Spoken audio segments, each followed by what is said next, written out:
20 en esta presente causa. Rancagua, 2 de junio de 2021. Esta sala de Tribunal de Juicio Oral en lo Penal de Rancagua, luego de deliberar,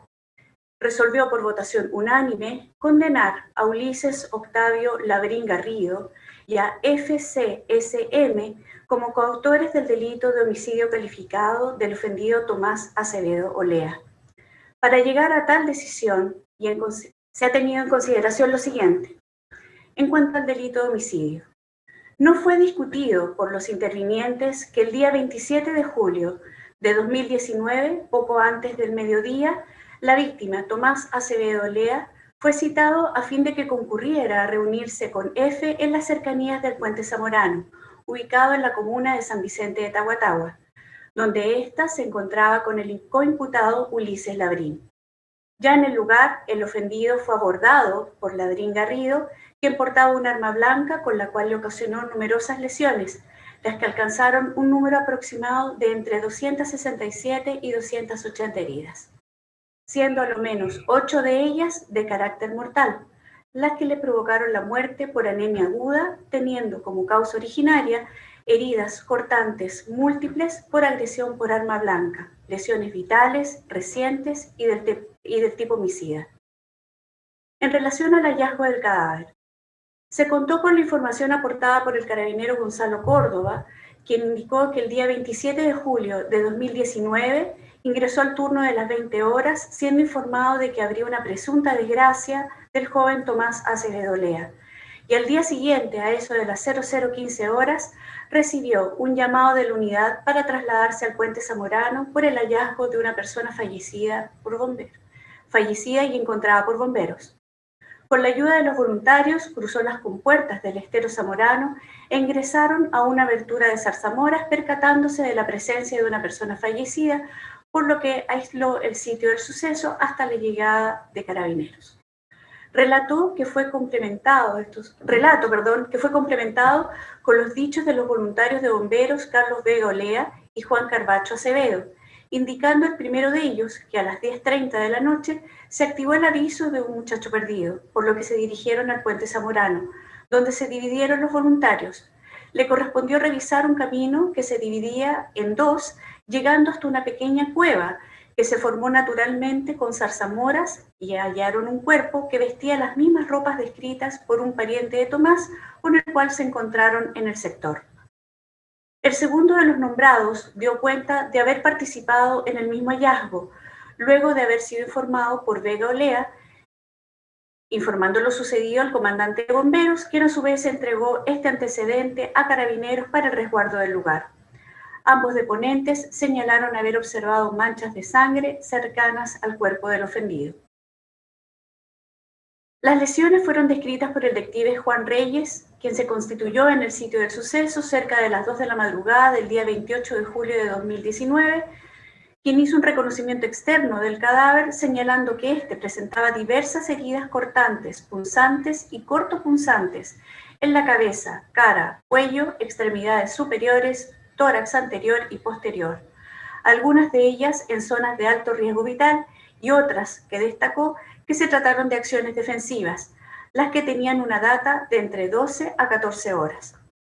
Esta declaración contó con la corroboración del detective Sebastián Sotomayor, quien también concurrió al sitio del suceso junto con el comisario Reyes y observó que el cuerpo presentaba diversas heridas, entre cortantes y penetrantes, en distintas partes del cuerpo, región cervical, cabeza y cuello, tórax anterior y posterior y una en una de sus muslos.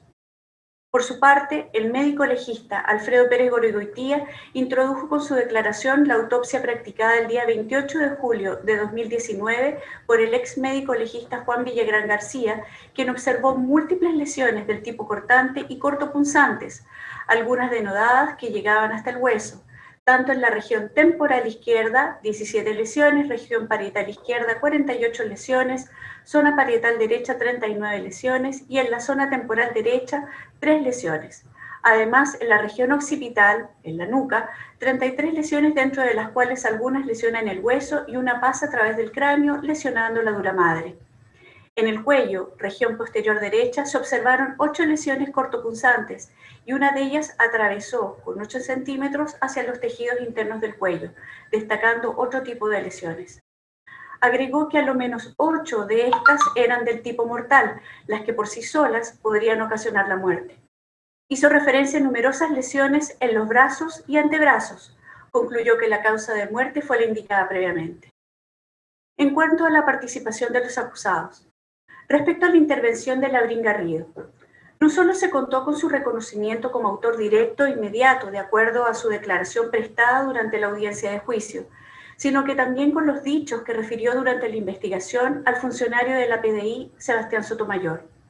En ellas admitió ser el autor material del hecho, para lo cual utilizó un cuchillo que había en su domicilio, llevando guantes para no dejar huellas y ropa para poder cambiarse. Parte de esta información fue corroborada por los dichos del funcionario de la PDI encargado de la investigación, Juan Reyes, a quienes los miembros del equipo le reportaban la toma de declaraciones y diligencias realizadas.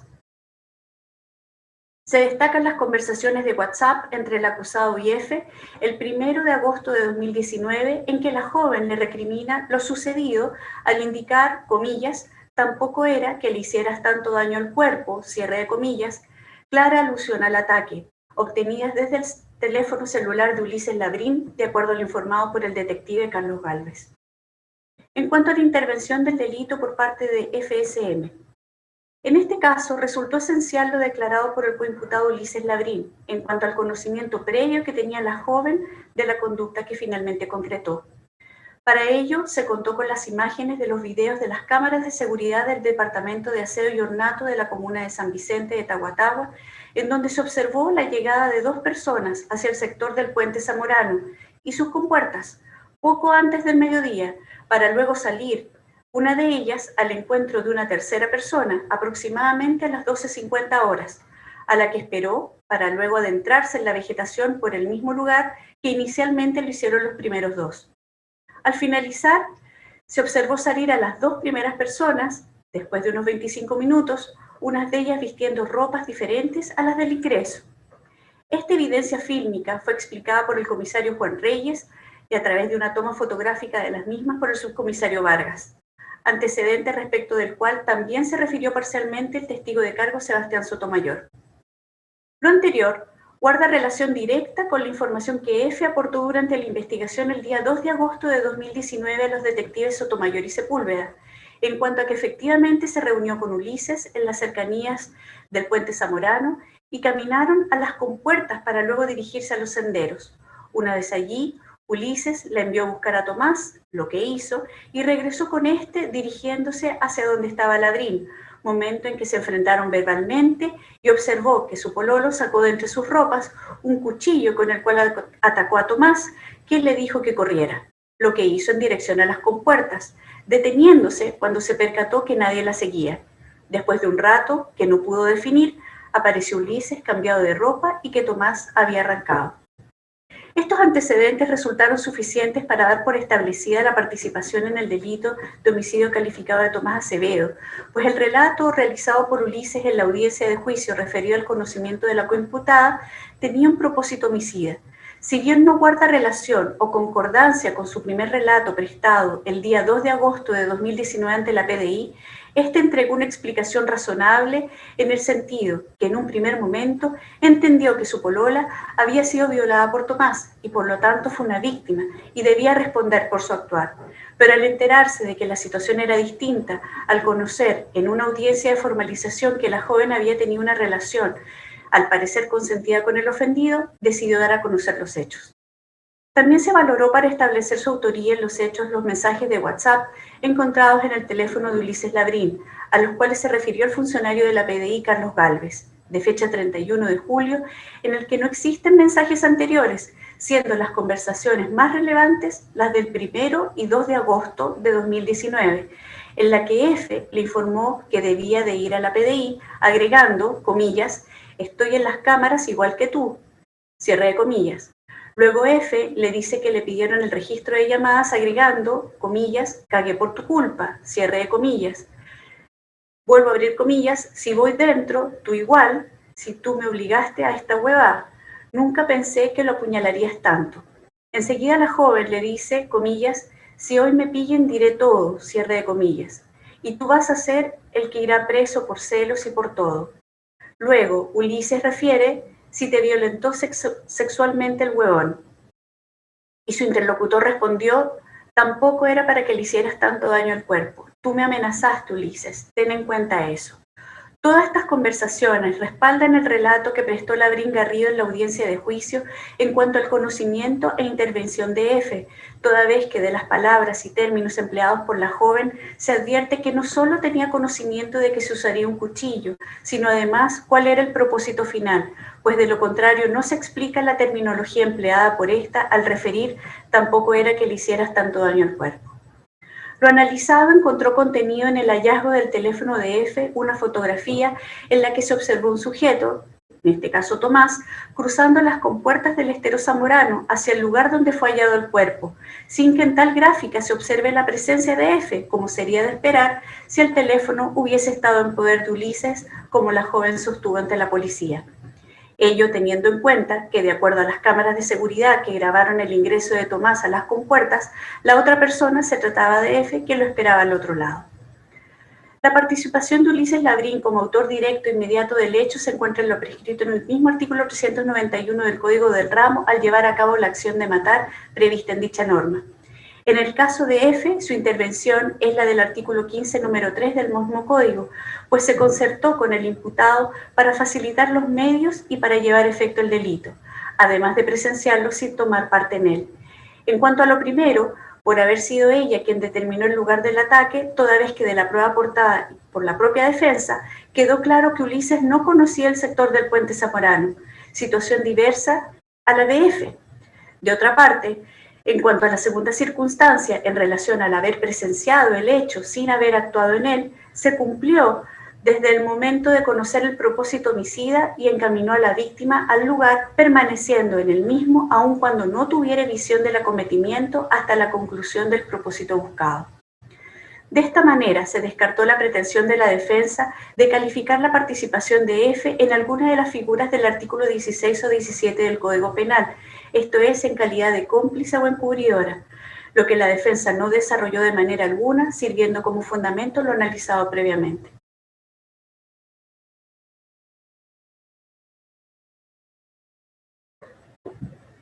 En cuanto a las calificantes solicitadas por los acusadores,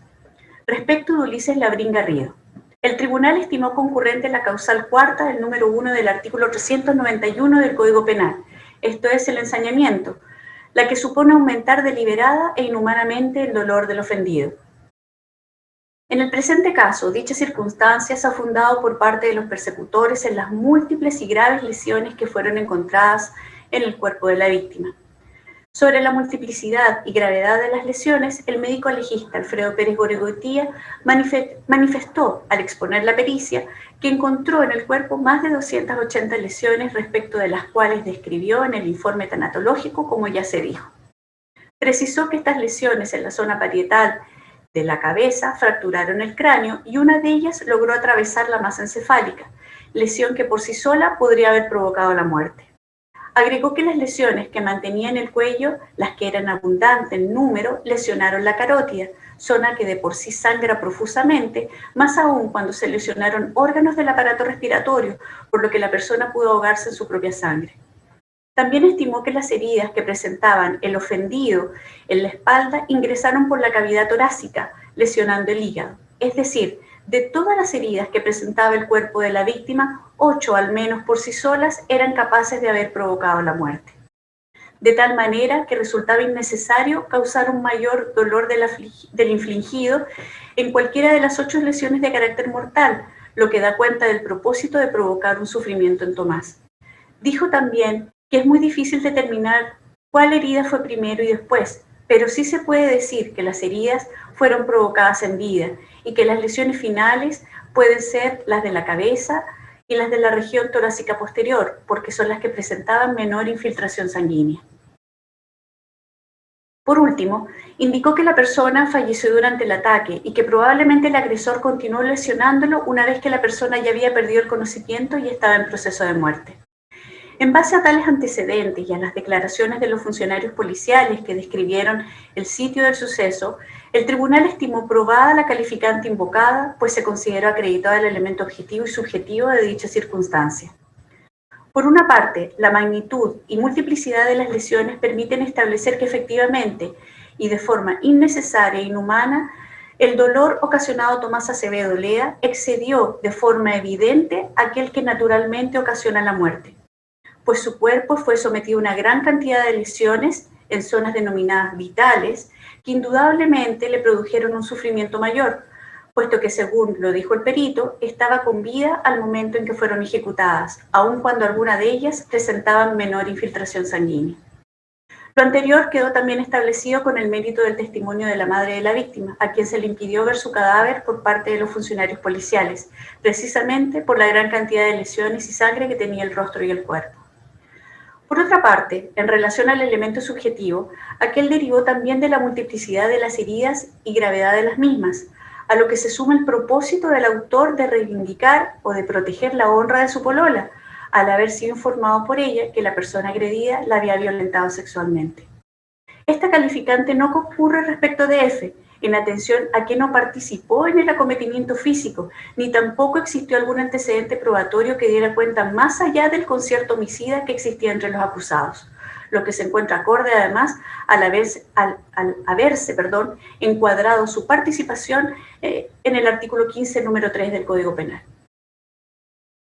Respecto de la calificante quinta del artículo 391, número 1 del Código Penal, la premeditación, estos sentenciadores la estimaron concurrente respecto de ambos acusados. Para ello se tuvo presente las declaraciones prestadas por Byron Riveros y Paula Mora, quienes respecto a este punto estuvieron contestes en que al menos 6 semanas antes del delito, F había sufrido un ataque sexual por parte de Tomás, cuestión de la que tomó conocimiento el coacusado al menos un mes antes de la ocurrencia del hecho. Lo anterior en atención a que los dos primeros situaron tal circunstancia abusiva con fecha 14 de junio de 2019. En tanto Ulises, si bien refirió que fue en el mes de mayo, lo cierto es que al menos se advierte que en un principio conoció de esta situación vía telefónica y el fin de semana siguiente supo que el ataque había sido una violación, por lo que se deduce, sin riesgo de ser arbitrario, de que la develación completa la conoció el fin de semana del 22 o 23 de junio de 2019. Además, de los dichos de este último se advierte que la conversación que tuvo con F respecto de qué hacer con Tomás fue anterior al 13 de julio de 2019, pues este se molestó porque en el último día su polola F mantuvo una conversación amistosa vía Instagram con el inculpado, aseverando que a esa fecha ya se había decidido matar a Tomás.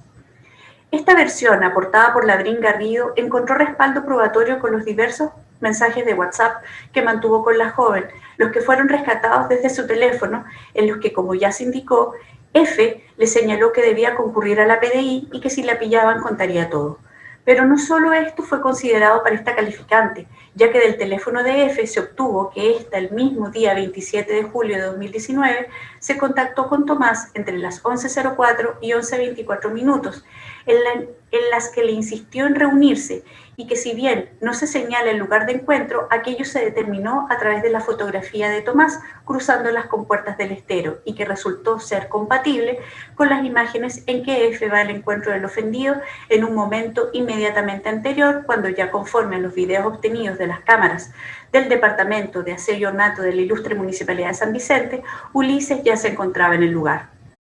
Ya que llegó al mismo junto a F, cuestión que ésta sostuvo en su declaración ante la PDI, advirtiendo la presencia de indicios claros que permiten concluir que fue la joven quien resolvió el lugar de encuentro con Tomás, toda vez que los testigos aportados por dicha defensa, esto es, Paulo Amor y su pareja René Villarroel,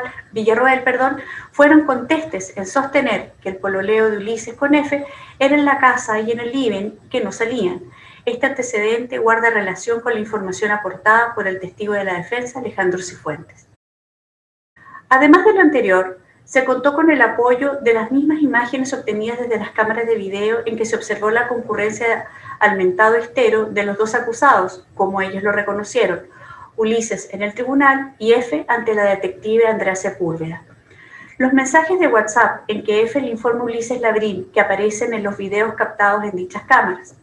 Asimismo, se agregó como un elemento de importancia el hecho de que Ulises viajó desde Buin hasta San Vicente, llevando consigo el arma usada, una muda de ropa y 2 pares de guantes de látex, cuestión que da cuenta de que no solo había un propósito de lesionar, sino también un ánimo homicida, lo que también le es imputable a F de forma indiciaria, en razón de que luego de haber observado que su pololo saca un arma blanca e hirió a Tomás, transcurrido un tiempo no significativo, ve volver al coimputado cambiado de ropas y esta nada le consulta a este respecto, por lo que no resulta lógico no haberlo cuestionado y menos cuando Labrín, de acuerdo a su versión, le contó que Tomás se arrancó. Así, los dichos de Ulises Labrín, de que junto a F acordaron darle muerte a Tomás Acevedo a lo menos 2 semanas antes, encontró concordancia con la prueba aportada ya referida en el párrafo precedente.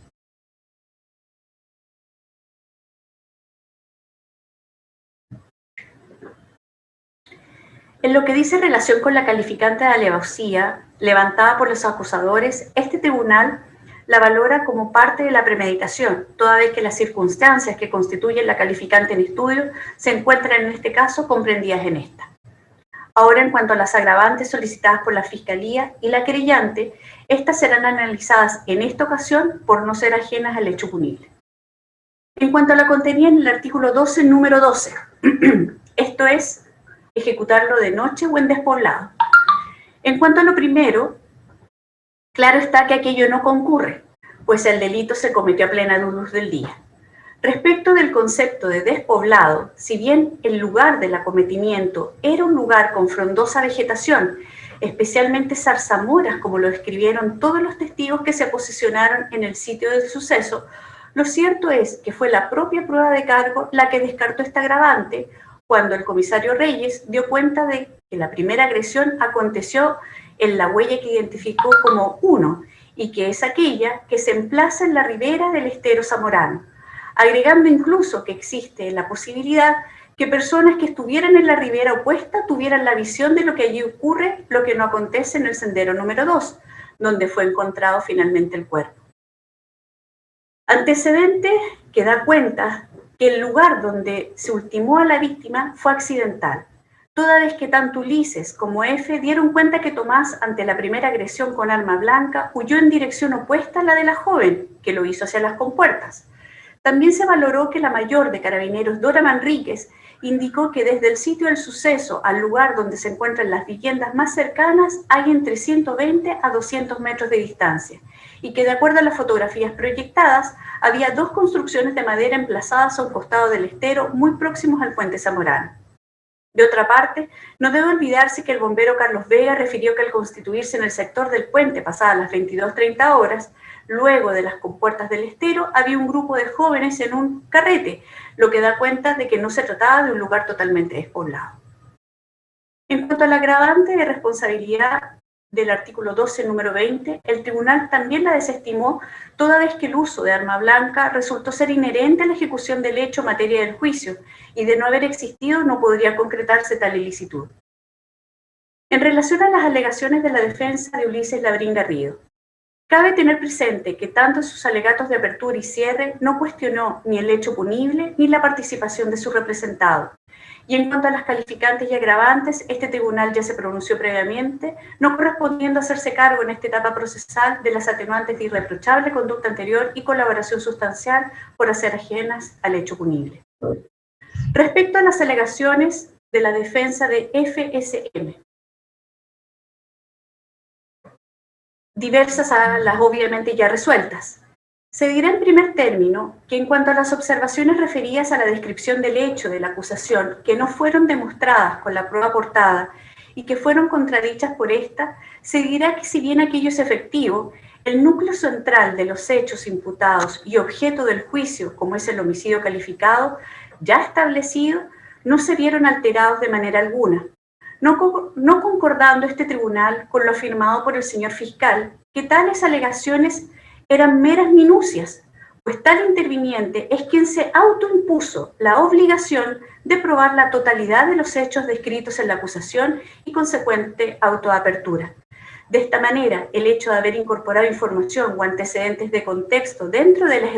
dentro de la descripción fáctica del ilícito, solo distrajo no solo a este tribunal, sino también al resto de los intervinientes en aquello que realmente era significativo para este juicio.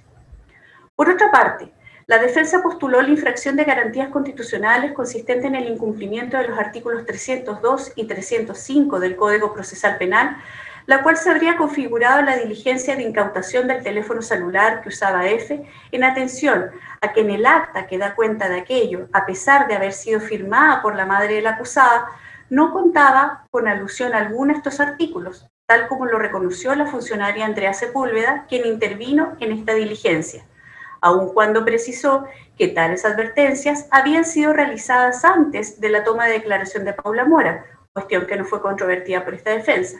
Practicándose la incautación del móvil, inmediatamente concluía la declaración de la testigo, en la que señaló que estaba dispuesta a colaborar, circunstancia esta última que se refrendó por ella en la audiencia de juicio de manera clara y explícita, antecedente concordante con la posterior e inmediata realización de la entrada y registro al domicilio de ella y la entrega voluntaria de las prendas de vestir de F usadas el día de los hechos. De esta manera, la omisión resaltada por esta defensa no es de la magnitud suficiente para ser calificada como una infracción de garantías, que traería como consecuencia la no valoración de los mensajes y fotografías obtenidas desde el celular de la joven, por lo que no se hacía necesario contar con una autorización judicial para aquello, cuando lo que predominó fue la voluntariedad de la dueña del móvil. Esta conducta la mantuvo a pesar de que su hija ya se encontraba detenida al momento de la entrega y registro de su domicilio. Por otra parte, la defensa planteó que la autorización formalizada del análisis del celular de la joven se realizó con fecha 6 de agosto de 2019, en circunstancias que la información rescatada se evacuó el día anterior, de manera que tal extracción de los datos no contaba con la facultad para ello. Cuestión que se desestimó debido a que de los dichos de los funcionarios de la PDI y en especial del comisario Carlos Gálvez, aparece que la instrucción para esta diligencia fue verbal por el señor fiscal con fecha 2 de agosto del mismo año, dentro de diversas reuniones que sostuvo con el equipo investigador, oportunidad en que el primero de estos entregaba órdenes verbales, atendía la dinámica de las situaciones que se producían, y el requerimiento escrito es solo una formalidad que la unidad de San Antonio pidió como respaldo en su trabajo. De esta manera queda en evidencia que esta es la forma en que las policías dejan registro de sus actuaciones y diligencias en respaldo dentro de su propia institucionalidad, pero que no dice relación entre la Fiscalía y la PDI. En todo caso, de haberse aceptado por el tribunal la propuesta de estos letrados, en caso alguno afectan la información o los antecedentes obtenidos desde el teléfono de Ulises Labrín, como sostuvo al expresar que no debía valorarse la prueba obtenida de aquella de manera directa o indirectamente. Por último, otro punto que levantó este interviniente para solicitar la absolución de su representada es que en juicio no se puede establecer cuál fue la motivación y de haber existido de su representada para participar en este ilícito. Sobre esta cuestión se dirá que si bien para resolver este tipo de delitos habría resultado adecuado encontrar una explicación o motivación al actuar del sujeto activo, lo cierto es que aquello no resulta indispensable para adoptar una decisión condenatoria. Es más, respecto de los dichos de F y de sus testimonios e incluso de las diversas versiones que aportó esta durante la investigación y que fueron incorporadas con los dichos de su madre, de Byron Riveros y de funcionarios de la PDI que intervinieron directa o indirectamente en la toma de declaraciones, existe al menos un posible motivo, que no es otro que reivindicar su dignidad al haber sido objeto de un atentado sexual por parte de Tomás. De otro lado, pero con menor fuerza, se levantó otro motivo distinto, como sería que estaba afectada por el término de la relación con el ofendido. En suma, la ausencia de un motivo que justifique el accionar homicida no es un requisito exigido por la norma para la configuración del delito conocido en este juicio. La audiencia de comunicación de fallo se efectuará el día viernes 11 de junio del presente año a las 12 horas por lo que en este acto las partes quedan notificadas de la presente resolución. La sentencia será redactada por el juez don Cristian Fredes Hernández y de conformidad entonces a lo resuelto en esta acta de deliberación y lo dispuesto en el artículo 343 del Código Procesal Penal, se abrirá entonces debate para discutir circunstancias modificatorias de responsabilidad distintas a las ya analizadas en la presente acta. Así que, de acuerdo a lo ya también acordado, muchas gracias, Georgiana, por